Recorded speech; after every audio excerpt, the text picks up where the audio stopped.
So I had a moment to speak with Steve Davis downstairs when we were waiting to come up, and he asked, "What speech are you on?" I said, "Number 6. He said, "Oh, that's Focal Variety, isn't it? And what's your speech on?" I said, "It's on the Atlanta Beltline."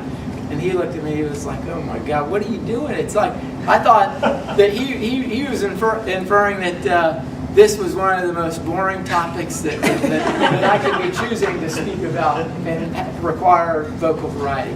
So anyway, what I want to tell Steve as well as all of you is that really this is a proposed idea that I think is exciting. And so I'm going to tell you a little about it. We're going to go through what it is, where it is, how it will be funded, why, and when.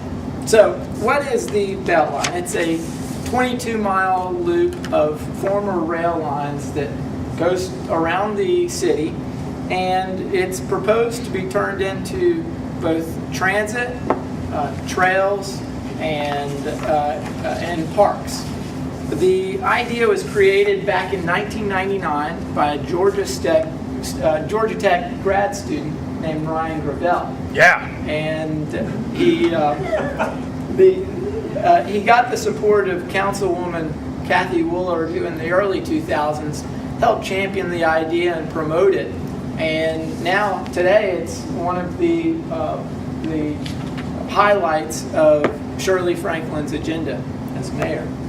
So where is it? It crosses through and connects more than 45 neighborhoods in the city of Atlanta. Some of the notable destinations that will go through include Piedmont Park, City Hall East, the Carter Center, the Atlanta Zoo, and Piedmont Park, among many other wonderful parts of town as well. Now, the big question is, how is something like this funded? It does cost over $1 billion and over the next 25 years. Well, the City of Atlanta, the Atlanta Public School System, and the Fulton County Commission have all approved the funding of this in the form of a tax allocation district. Now, before I get into what the tax allocation district is, I should also say that in time, hopefully there will be federal funding that comes and supports it as well. But in the meantime, this TAD, which is the Tax Allocation District term, the TAD is funded by otherwise locking in the tax rates, the tax revenue that the city receives from the neighborhoods and areas surrounding the Beltline. And as over time those taxes increase, particularly when old properties are redeveloped and significantly increase the tax base, it's those additional funds or those increases in the taxes that then are pooled for the use of this ongoing construction of the Beltline. As for when, that's a big question. They talk about over a 25-year time period.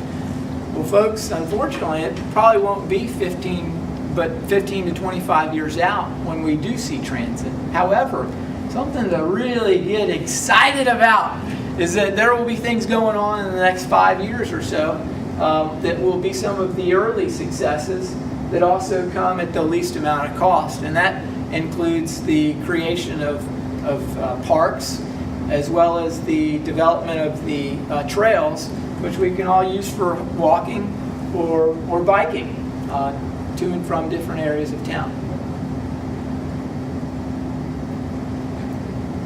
Now, why is the Beltline important? Well,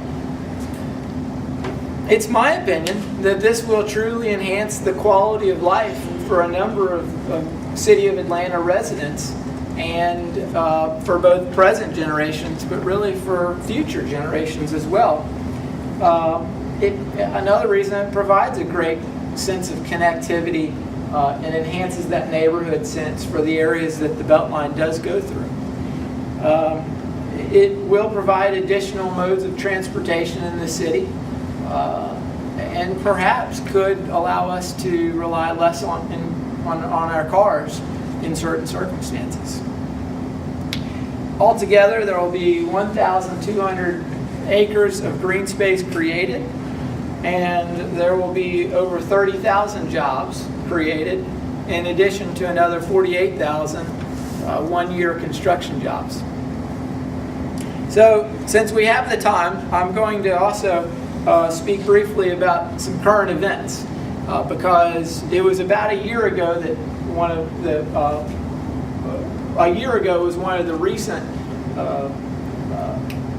time periods of progress in which the TAD was approved.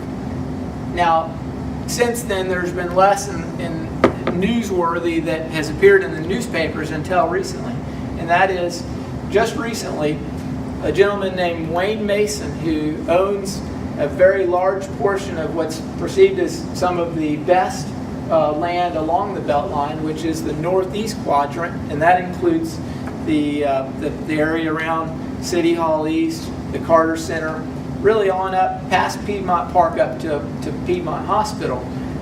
He has agreed to sell the land to the city. This is huge.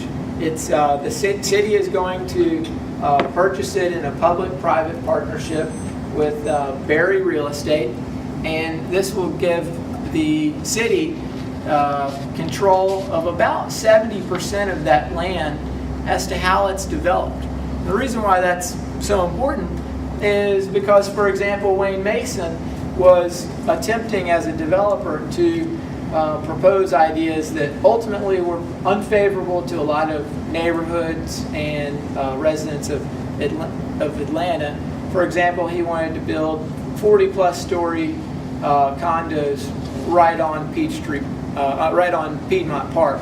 Now, as a reference, if you look at the west side of the, we'll talk more about it some other time. I'd be happy to go into greater detail about the